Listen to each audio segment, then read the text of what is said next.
Hello বন্ধুরা, সবাই কেমন আছো? আশা করি সবাই ভালো আছো আর আমিও ভালো আছি। তো আজ যাচ্ছি আমি একটু বান্ধবীদের সাথে আড্ডা দিতে। ঘরে থেকে থেকে আর ভালো লাগছে না, তাই ভাবলাম যাই একটু ঘুরে আসি, ওদের সাথে আড্ডা দিয়ে আসি।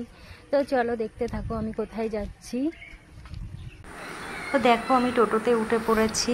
অবশেষে একটা টোটো পেলাম। অনেকক্ষণ দাঁড়িয়েছিলাম টোটোর জন্য, কিছুতেই পাচ্ছিলাম না। তারপরে একটা দাদা এসে আমাকে বলল যাবে, তারপর বললাম হ্যাঁ যাবো চলো। তো দেখো আমি কিন্তু টোটোতে যাচ্ছি বান্ধবীদের সাথে দেখা করতে। আর দেখো রাস্তাটা কিন্তু খুব সুন্দর লাগছে দেখতে। তো দেখো চলে এসেছি আমার বান্ধবীদের কাছে। তোমরা হয়তো ভাবছো এটা তো পার্লার। হ্যাঁ, এখানেই আমার সব বান্ধবীরা থাকে। এটা মাম্পির পার্লার। আর এই দেখো, এই যে আমার বান্ধবী মাম্পি, ওর ছাত্রীদের কাজ শেখাচ্ছে।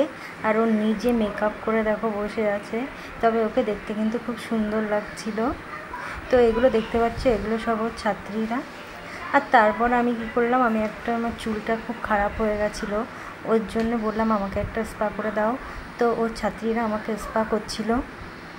এখানে ওরা কাজ শেখে, তো ওরাও কিন্তু খুব ভালো কাজ শিখে গেছে।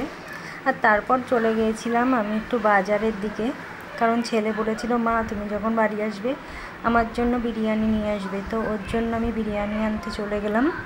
আর তারপর দেখো এই যে আমি একটা থালায় ওকে বেড়ে দিয়েছি বিরিয়ানি। ও তো খুব খুশি বিরিয়ানি পেয়ে। তো ওকে দেখো ও খাচ্ছে কিন্তু বিরিয়ানিটা।